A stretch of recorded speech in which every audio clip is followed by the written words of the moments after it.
이때 아브라함 카이퍼가 어떻게 하나님의 부르심을 받는지 한번 이렇게 저도 좀 추적해 봤어요. 이렇게 전기를 몇 개 보면서. 레이던 대학.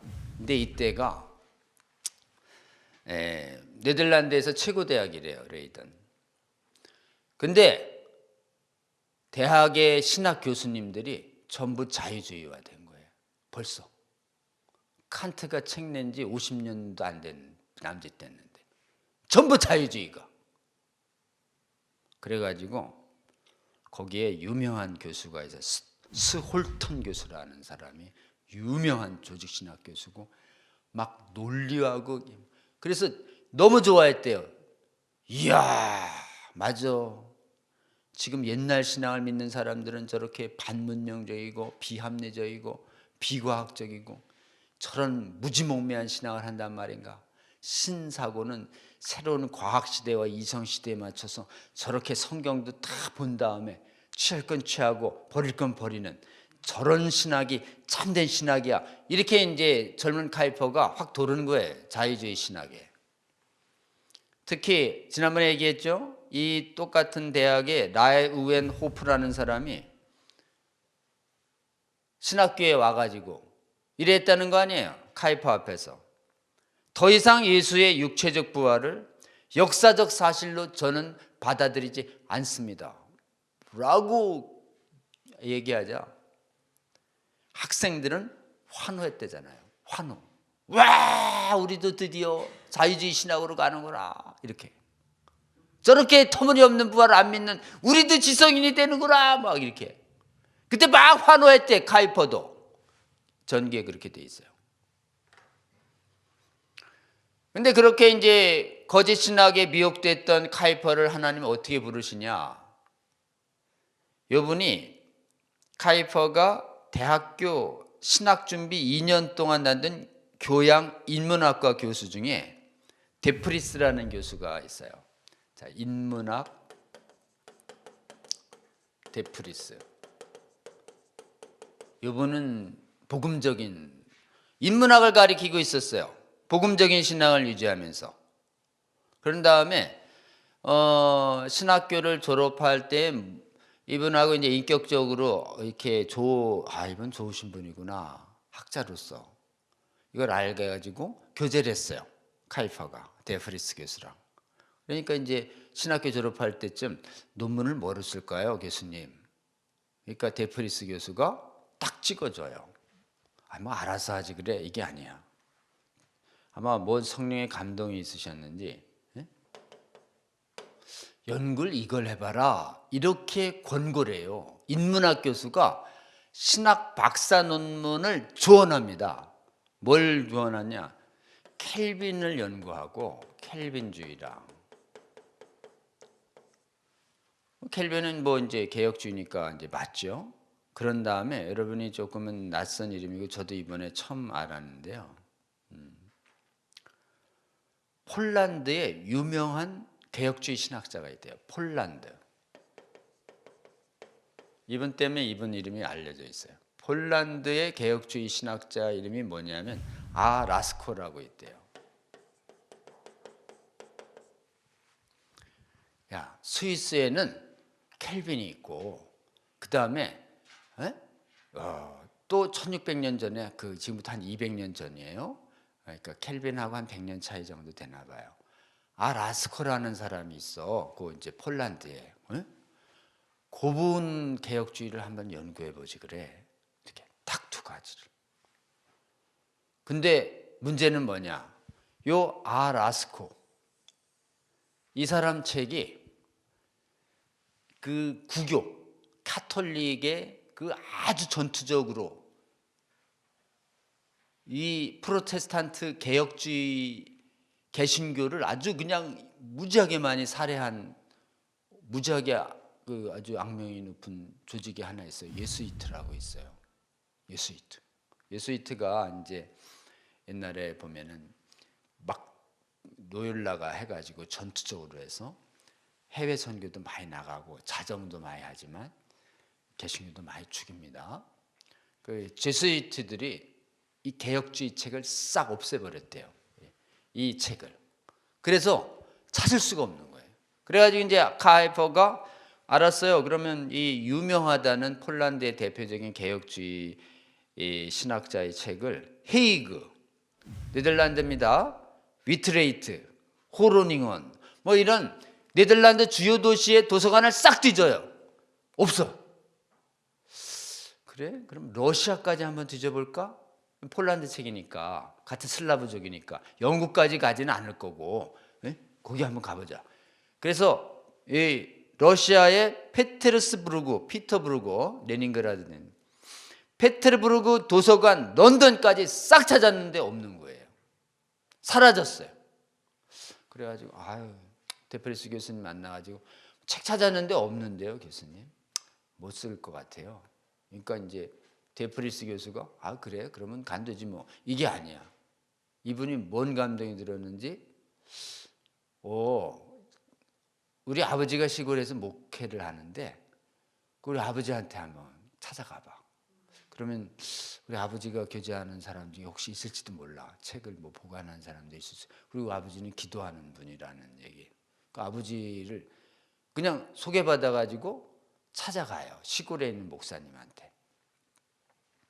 시골에 있는 목사님이 찾아갔더니 거기 아주 전원적이고 아주 평화로운 곳에 그렇게 있어가지고 환대를 받아요. 이 카이퍼가 데프리스 아버님한테. 그래서 내가 여기 알라스코 저기 책, 개혁주의 책 전집을 찾는데 싹 찾았는데 도서관에서 하나도 없어요. 그래? 그래서 그럼 나도 한번 알아볼게. 그분한테 있는 게 아니야. 나도 한번 알아볼게. 일주일 뒤에 한번 다시 와봐요. 이렇게 했는데 이분이 보내고 나서, 환대를 하고 보내고 나서 일주일 동안 기도를 했는데, 이제 저기 데프리스 목사님이 기도했는데 누구가 떠오른 거예요. 그래서 한번 전화를 해본 거예요.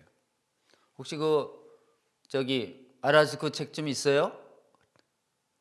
그 전화를 받은 사람이 저는 없고요. 혹시 내가 책을 많으니까 이제 건너가요. 여기 이제 데프리스 아버지 목사 없어. 여기 전화해. 지인이. 근데 지인이 혹시 당신 책도 좀 갖고 있는데 여기 없어요? 그랬더니 여기도 없어요. 그랬더니 이 사람이 또 누군가를 생각해내. 여기 소장자. 혹시 당신 혹시 뭐 이 책 갖고 있어? 글쎄 있을까? 뭐 여기가 이제 책을 많이 보관하고 있던 사람이야. 본인도 몰라 있는지. 근데 한번 찾아봐요. 그랬더니 찾아봤는데 전집이 나온 거예요. 전집. 응? 이 전집 이름이 라시아나 모음집이라는 저 먼지 구덩이에서 있었는지 아니면 책장 어디에 있었든지 전집이 있네. 이 사람 발견. 일주일 뒤에 와봐라 그랬는데 일주일 뒤에 오라고 떠난 날 전화했더니 착착착착 돼서 쫙 나타난 거예요. 그래가지고 이제 다시 카이퍼가 와요. 하도 여기 밥을 맛있게 해주고 이래가지고 별 기대도 안 하고 뭐 있겠어 시골에. 왔는데 그냥 눈앞에 전집이 쫙 나타난 거예요. 어때요? 우연도 이런 우연이. 이렇게 보면 유물론자야. 우연히 이런 우연이 있나? 이렇게 보면 이 기가 막힌 우연들 앞에서 카이퍼는 충격을 받습니다. 왜냐하면 자유주의는 기적이 없거든.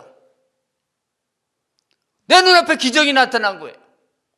이렇게 도대체 몇 번의 우연이 겹쳐야 내 앞에 없어졌던 알라스코의 전집이 쫙 나타난단 말인가. 이래서 카이퍼의 전기에 나옵니다. 카이퍼는 인간의 삶에 있어서 그동안 감사를 안 했대요. 신학교 교수 다니면서. 뭐 감사할 게 뭐 있어. 자연법칙인데. 뭐 신비가 있어. 뭐가 있어. 신학교 다니면서도 하나님께 감사를 안 하다가 이 놀라운 기적 앞에서 하나님 감사합니다. 이렇게 기도를 올리면서 내 삶에도 하나님의 손길이 있구나.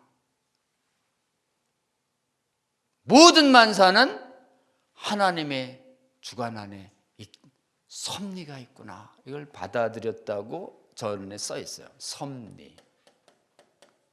자, 놀라운 우연 같은 지극히 불가사의한 우연들의 연속 앞에서 카이퍼는 이걸 섭리로 믿습니다. 딱 이렇게. 이게 카이퍼의 믿음의 시작이에요. 그게 카이퍼의 고백이에요. 거의 믿을 수 없는 나의 경험은, 자, 인간적으로 믿을 수가 없는 경험이 내 삶에 나타났어요. 그 믿을 수 없는 나의 경험은 나의 영혼에 너무 깊은 인상을 줬다.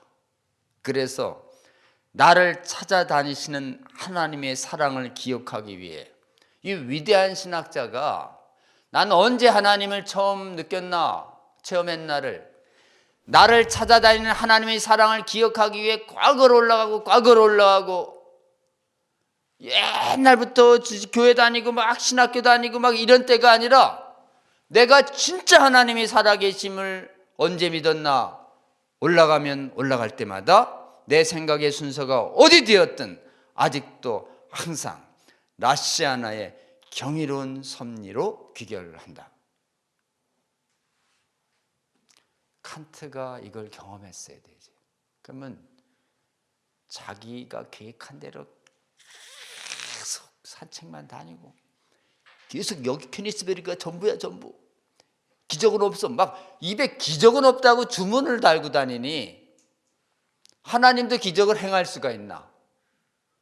그리고 마귀도 다 제 앞에 기적 나타나면 제 이성 없앤다. 마귀도 기적. 그래서 칸트는 살아있는 동안 전부 기적이란 기적은 칸트 인생에 없어요. 그러니까 딱 한 가지. 딱 자기 삶에 신비로운 도움이 있어야 성경에 나타나는 그 신비로운 우연과 우연.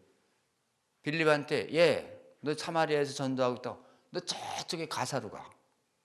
그럼 거기서 내가 가사로 열심히 갔더니 마침 이사야서를 읽고 가는 구스의 그 시바의 그 환관을 우연히 딱 만나잖아요. 에스더에 서면 하나님의 말씀이 하나도 안 나옵니다. 에스더서에. 근데도 우연히 뭘 읽고 이래서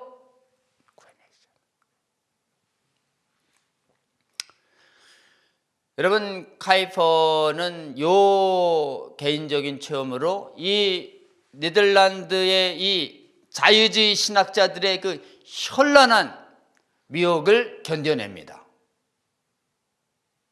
여러분, 그래서 우리가 진정한 신앙을 갖냐면 좋은 스승을 못 만나서요, 이게 아닙니다. 삶에서 나타나는 경이로운 기적들, 도움들 한두 개예요. 찾아보세요, 여러분. 여러분 앞에 하나님이 수없이 나타나시며 도와줬을 가능성이 굉장히 많은 것이죠. 그것을 믿음으로 받는 저와 여러분 되시기를 주의 이름으로 권면합니다. 그 다음에 이제 그 카이퍼의 전기를 보면 이것도 유명한 사건입니다. 이제 요게 유명한 사건이에요. 이 데프리스 교수님의 권유에 의해서 우연과 우연이 겹쳐서, 그래서 그 신학 박사학위를 켈빈주의와 아라스코의 개혁주의 비교를 써요. 그러니까 이걸 논문을 쓰면서 켈빈의 책을 싹 읽은 거지. 그럼에도 불구하고 아직 안 다가와요, 이게. 켈빈의 뭐 절대모성, 절대주권 이런 것들이 이제 지적으로는 들어있었는데 이게 쉽게 안 빠진 거예요. 안 빠졌는데 하나님이 또 언제 부르셨다고 이 사람을 그 고백하냐면 여기서 고백한다고 해요. 카이퍼가 쓴 소설이 있어요. 카이퍼가 읽은 소설. 이 사람이 소설에서 하나님을 만나. 그 소설 이름이 뭐냐? 저 한번 읽어보고 싶어요. 레드클리프의 상속자라는 소설을 읽었대요. 카이퍼가. 그 레드클리프의 상속자인 두 면의 대조적인 인물이 나온대요. 하나는 아주 필립 드 모빌이라고 하는, 필립이라고 하는 자신만만한 그냥 교만한 능력자가 하는 일마다 다 잘 돼. 그 다음에 아주 대조적인 인물로 기라고 하는 사람이 많은데 재능은 없어 세상에. 그러나 온유하고 섬세하면서 하나님을 믿고 필립이 가지고 있는 천재적인 능력을 자꾸 칭찬해 주는 그 두 사람이 약간 애증관계가 있나 봐요. 그런데 자신만만한 이 필립이 갑자기 병들어요. 병들어서 지금 막 죽을지도 모른다 이럴 때 아주 온유한 신앙인이고 빌립이라는 사람을 존경했었던 기가 와서 아주 온유하게 하나님에 대한 믿음으로 잘 기도해주고 간호했다 그래요. 그래서 이 사람이 회복을 해요. 이제 교만했던 애가 병들었는데 온유했던 애가 와서 기도해주면서 평안함을 느끼고 알 수 없게 회복을 해요.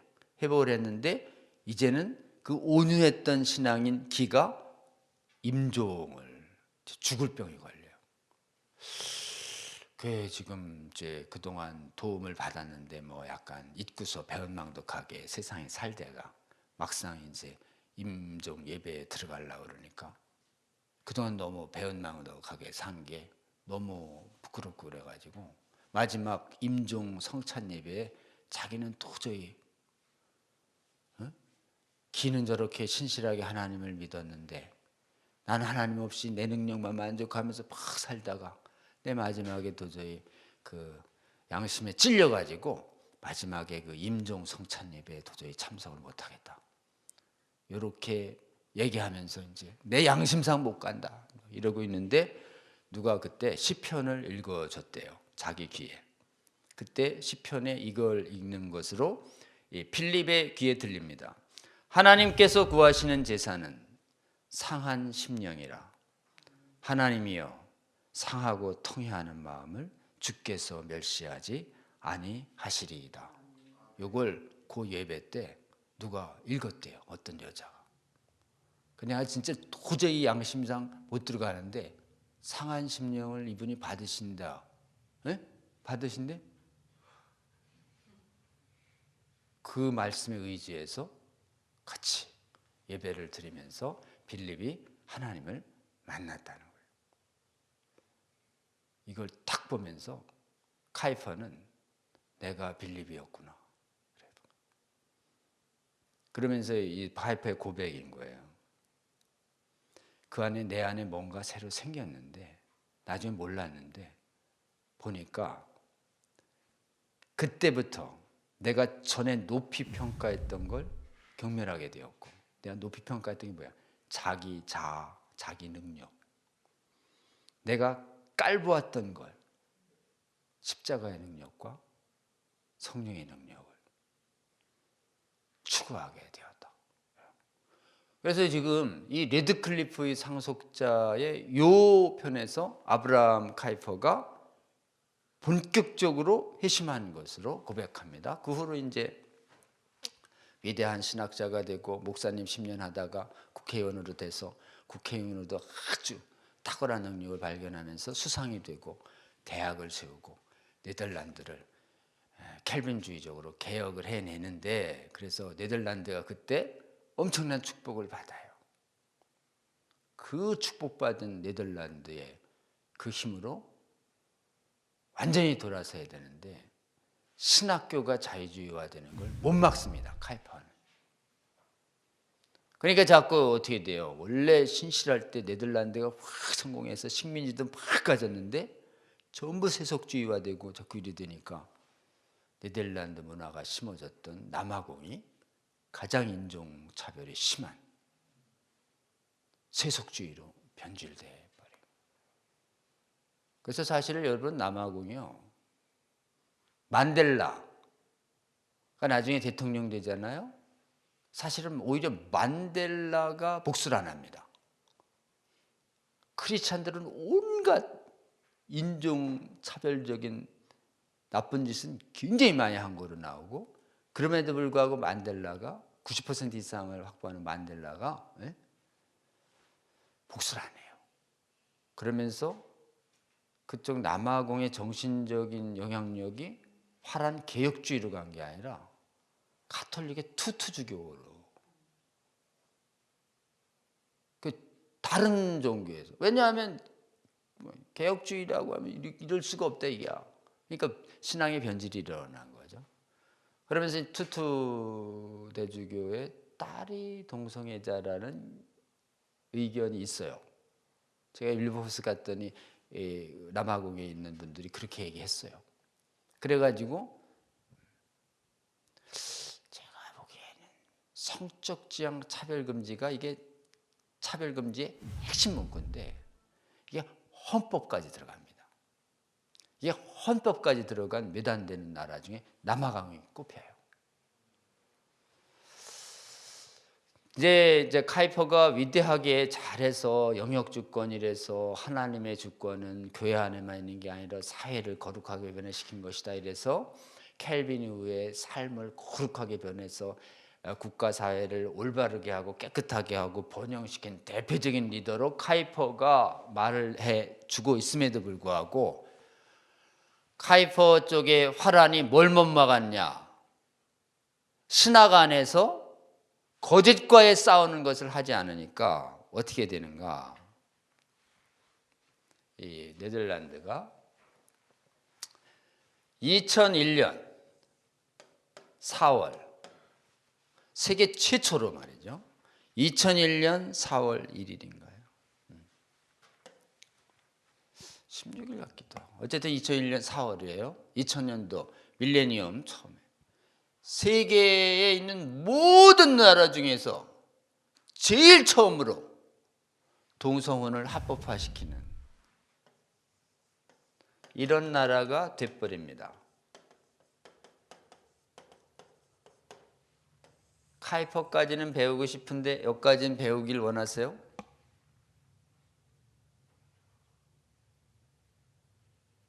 어디서 뚫린 거예요? 우리는 카이퍼만 기억하지만 어디서 뚫려서 세계 최초로 동성혼을 합법화하는 입법을 한 국가로 오명을 남겼는데 어디서 뚫린 거예요 도대체? 어디서 여우가 헐어버린 거예요 담을? 이걸 봐야죠. 그렇죠?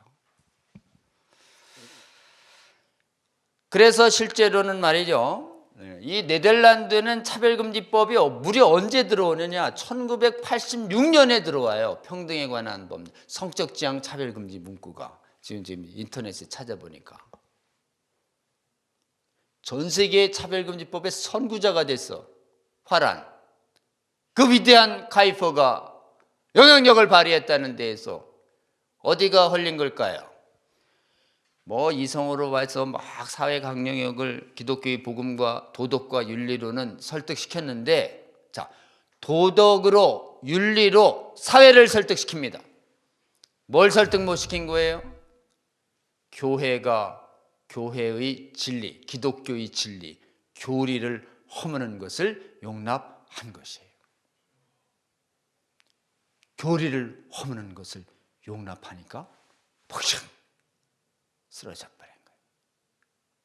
우리는 이런 나라 되지 않도록 깨어 주의하는 한국교회 세계교회 되기를 주의 이름으로 축원합니다.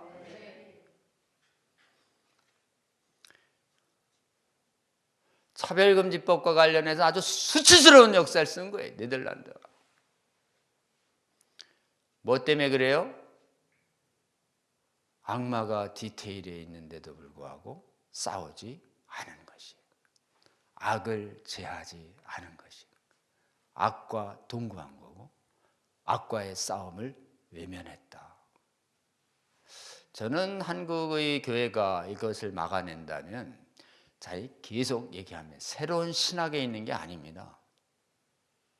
원래 우리에게 있던 수천 년간 온 정통 신학을 정통 복음을 온전히 지키기만 하면 되는데 뭘 통해서 지키는가?